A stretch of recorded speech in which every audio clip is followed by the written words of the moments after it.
One, start. औज़ुबिल्लाहि मिनश्शैतानिर्रजीम बिस्मिल्लाहिर्रहमानिर्रहीम। Programme Chenab की मट्टी में अपने मेज़बान ज़हीर बाबर असद का सलाम कबूल कीजिए। आज हमारे इस प्रोग्राम में एक ऐसे वालिद यहाँ पर मौजूद हैं जिनके जवान साल बेटे को 23 मार्च 2020 को घर में अकेला पाकर फांसी देकर गले में कपड़ा बांध के सांस रोककर उसे कत्ल कर दिया गया। वालिद फ्रूट की शॉप करते हैं, फ्रूट की दुकान पे काम करते हैं और बेटा हाफ़िज़ मोहम्मद उस्मान जलालिया रिज़विया मदरसा फालिया के अंदर हिफ़्ज़ का तालिब इल्म था।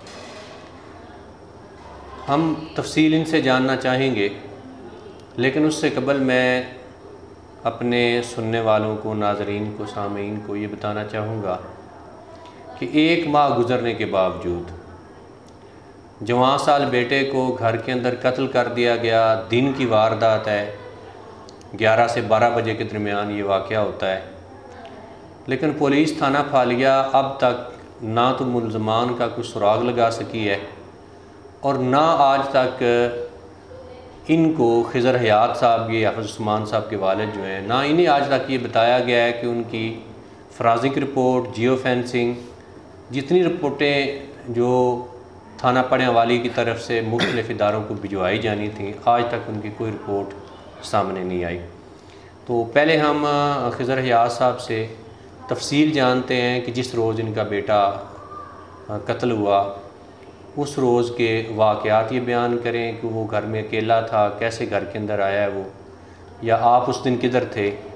जी खिज़र साहब, पहले तो हम प्रोग्राम चिनाब की मट्टी के तवस्सुत से आपसे ताज़ियत भी करते हैं कि आपका बहुत बड़ा नुकसान हुआ है। अल्लाह ताला की ज़ात ज़ालिमों को कैफ़रे किरदार तक पहुँचाए और आपको सब्र जमील भी अता फ़रमाए और आपके घर के ऊपर अपनी रहमत और बरकत का साया भी नुज़ूल फ़रमाए। थोड़ा सा वाक़या इस हवाले से क्या था, उस जिस दिन ये बेटा आपका कत्ल हुआ है उस दिन आप किधर थे और किस तरह का ये हुआ है? मैं सुबह सर फ्रूट मंडी बेटे नाल ही लैके गया। बेटा उत्थे गया, उत्थों अगों फिर मीट स्वीट वाले ना सेब दे देने, वो सेब दिते ने। अगों बेटा तकरीबन 6:37 ते मीट स्वीट के कैमरे विचों पिया दिसदा है। अगों 7:15 7:30 ऐस जड़ा है कि लबास चौक इत्थे मठियाई वाले मीका मंडी वाले ने, उन्होंने दे कैमरे विचों भी मास पाए अस मोटरसाइकिल उत्ते लगा होंदा। अगों फिर बच्चा शायद उत्थे गौरमेंट बैकरी कोल क्रिकेट खेडदा होए पिया।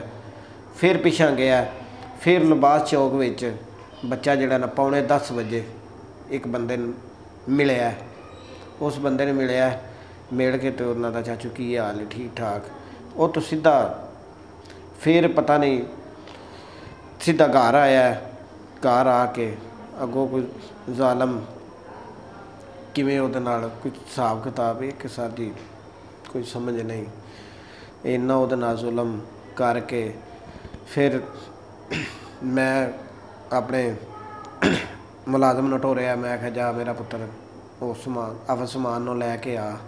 वो आया। तुहानूं महसूस होया कोई बेचैनी हुई है? जी बेचैनी जी सोड़ जी पई है। तकरीबन कोई 6:30 पौने 7 बजे तो उत्थों मेरे को पिया 6:30 बजे पिया हुंदा। तो फिर सर जी उन मैं मुलाजम नूं टोरिया, हो गया तो आंदा चाचू जी रिश्के दो। मैं ना की होया, हाज़िर मोहम्मद सुभान जड़ा है हुण कुछ हो गया।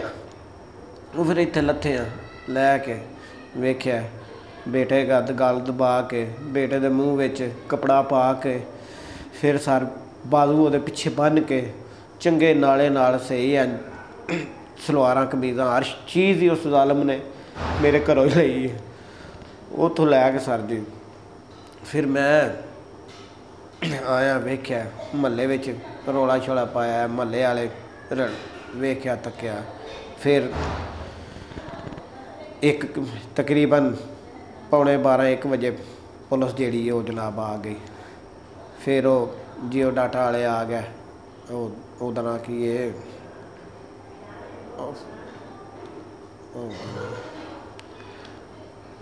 ये कोई कैमरा को अपना टीवी चैनल के रिपोर्टर आए हैं उस वक्त? जी एक आए हैं, उन्होंने तो ना की भट्टी साहब नहीं अपना याद भी को नहीं अपना कैसर, मिर्ज़ा कैसर साहब। हाँ जी ये मेरे शक या जफ़र अब्बास साहब आए हैं। अच्छा वो आए ने उन्होंने बना बनू के फिर ये जनाब पुलिस अपनी हिसाब किताब करके ते फिर जनाब इन्हों जो कुछ लिखना है लिख पत्र करके फिर बच्चे का उतो मुलाजा कराया, मुलाजा करा के फिर दफनाव हो के अज तकरीबन कोई महीना तो उत्ते दिन हो गए ने मेरे बच्चे के कातल नहीं फड़ी रहा, ना कोई तरस किस किया है, ना किसी साडी कोई ये आखे माड़ा बंदा दिन दीरी का वाकया है। कोई महल्ले में कोई नहीं बोलता, असा कोई बंदे वेखे ने जां कोई सर दी कोई समझ नहीं।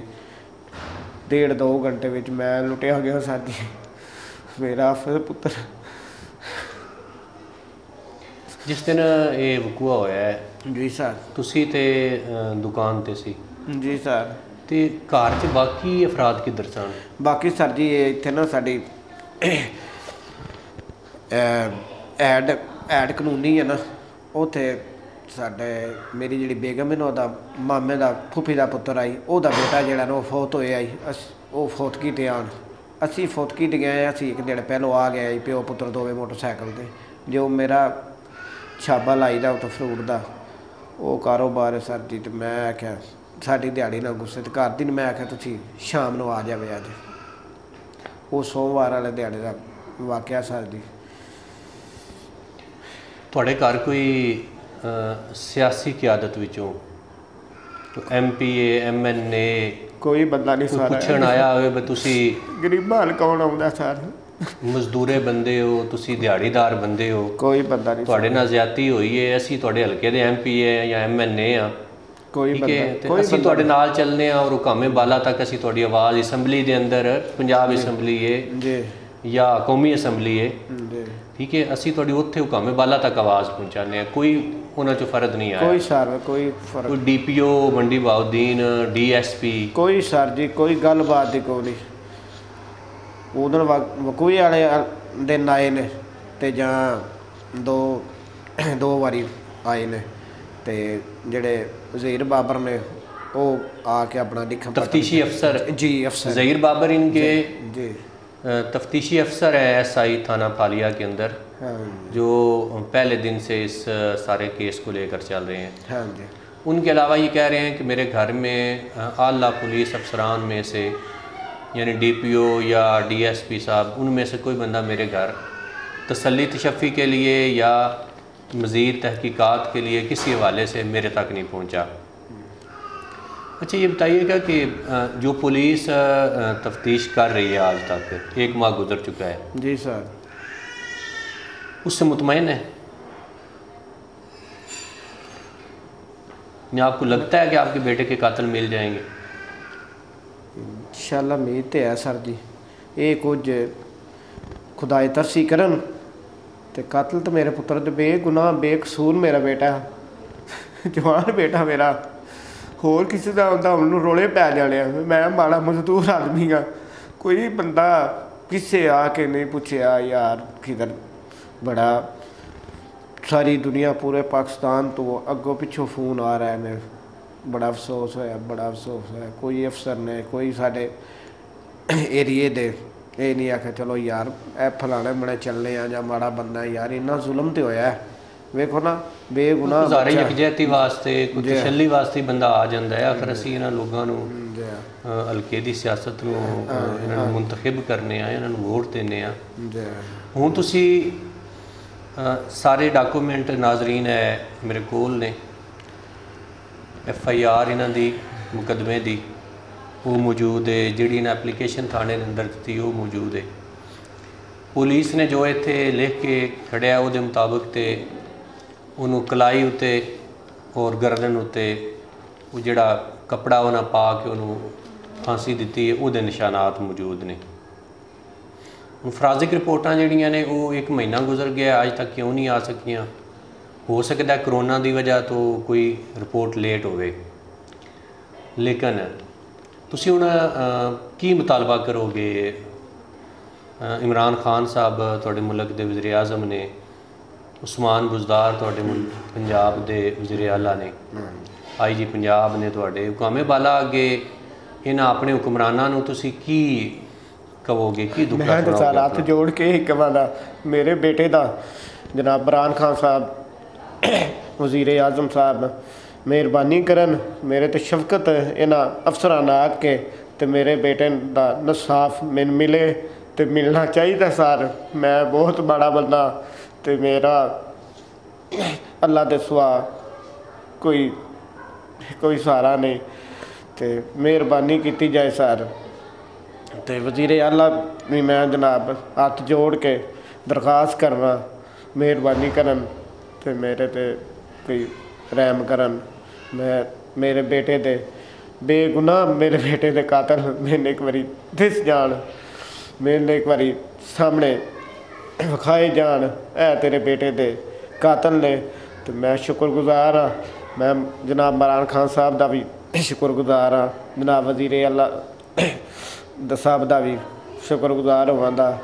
ਮੇਰਾ ਜਵਾਨ ਬੇਟਾ ਜ਼ਾਲਮ ਇੰਨਾ ਜ਼ੁਲਮ ਕਰਕੇ ਉਹਦੇ ਨਾਲ ਮੇਰੇ ਬੇਟੇ ਨਾਲ, ਤੇ ਮੈਂ ਸਾਡੀ ਹੱਥ ਜੋੜ ਕੇ ਸਾਰੇ ਅਫਸਰਾਂ ਅੱਗੇ ਇਹ ਮਿਹਰਬਾਨੀ ਕਰਨ, ਮੇਰੇ ਹਾਲ 'ਤੇ ਰਹਿਮ ਕਰਨ ਤੇ ਜੋ ਕਰਨਾ ਉਹ ਤੇ ਅੱਲਾ ਪਾਕ ਕਰਨਾ। ਤੇ ਬਾਕੀ ਮੇਰੀ ਤੇ ਦਰਖਾਸਤ ਹੈ ਮਿਹਰਬਾਨੀ ਕਰਕੇ ਮੇਰੇ ਤੇ ਰਹਿਮ ਕੀਤਾ ਜਾਏ, ਮੇਰੇ बेटे ਦੇ ਕਾਤਲ ढूंढे जान। नाजरीन, जैसा कि आपने सुना ज़रा याद साहब ने जिस तरह अपने बेटे के कत्ल की दर्द भरी दास्तान आपको सुनाई है, कोई भी बेटे रखने वाला बाप इस दुख को अच्छी तरह समझ सकता है कि बेटे किस तरह जवान होते हैं और किस तरह उनको पाल पोस कर बड़ा किया जाता है और किस तरह वालिदैन पेट काट के अपने बच्चों को जवान करते हैं कि उनकी खुशियाँ देखेंगे, उनके सिरों पे सेरे बांधेंगे। लेकिन इनका जवान साल बेटा हाफ़िज़ उस्मान अभी जब उसकी मसें भी नहीं भीगी थीं, वो उस जवानी की दहलीज़ में कदम रखने से पहले ही किसी ज़ालिम दंदे की भीड़ चढ़ गया और आज 1 माह होने को है, अभी तक उसके कातलों का कोई सुराग नहीं मिल सका। और इससे ज़्यादा अफसोसनाक नाज़रीन ये बात है कि अगर किसी अमीर आदमी का बेटा कत्ल होता, अगर किसी बासर शख्सियत का बेटा कत्ल होता, तो हो सकता है पूरे फालिया शहर को थाने के अंदर बंद किया जाता। हो सकता है हज़ारों लोगों के जो है वो DNA टेस्ट किए जाते, रिपोर्टें दिन रात करके 24 घंटों में रिपोर्टें भी आ जाती। लेकिन एक गरीब आदमी, एक मिस्कीन आदमी, एक दिहाड़ीदार और मज़दूर आदमी का बेटा कत्ल होता है और 1 माह गुज़रने के बावजूद इंतज़ामिया टस से मस नहीं हो रही। और इससे भी ज़्यादा अफसोसनाक मामला ये है कि इनकी घर की दहलीज़ तक इन्हीं के वोटों से मुंतखब होने वाला कोई MPA और MNA यहाँ तक नहीं पहुँचा। ये बहुत अफसोसनाक मामला है और सारे लोगों को ये सोचना चाहिए कि हम हल्के की सियासी क़यादत जिनको मुंतखब करते हैं, अगर वो हमारे दुख दर्द के साथी नहीं हैं तो फिर वो आखिर नुमाइंदे किस बात के हैं। मैं आप सारे लोगों से ये गुजारिश करूँगा कि इनकी आवाज़ को पहुँचाने के लिए, मुकाम बाला तक पहुँचाने के लिए इस वीडियो को शेयर करें और जहाँ तक ये वीडियो आप पहुँचा सकते हैं मुकाम बाला तक जिस चैनल के ज़रिए पहुँचा सकते हैं पहुँचाएँ, ताकि इनके बेगुनाह मासूम हाफ़िज़ उस्मान अली जो कुरान अज़ीम शान का तालिब इल्म था, उसको जिस दरिंदगी के साथ, बेरहमी के साथ कत्ल किया गया, उसके कातिल सामने आएँ और उनके वालिद जो इस वक्त हमारे साथ मौजूद हैं वो उन कातलों को देखें اور ان کو کیفر کردار تک پہنچتے ہوئے ان کو وہ دیکھیں اور ان کی آنکھیں اور ان کا کلیجہ ٹھنڈا ہو، اور ساری دنیا دیکھے کہ ایسے ظالموں، ایسے بے رحم انسانوں کے ساتھ کیا سلوک کیا جاتا ہے، تاکہ بعد میں کسی ماں کے بیٹے کو اور کسی باپ کے جگر گوشے کو کوئی اس طریقے سے درندگی کے ساتھ قتل نہ کرے۔ بہت شکریہ۔ پروگرام چناب کی مٹی میں آج اس دکھ بھری داستان کے ساتھ ظہیر بابر اسد کو اجازت دیں۔ السلام علیکم ورحمۃ اللہ وبرکاتہ۔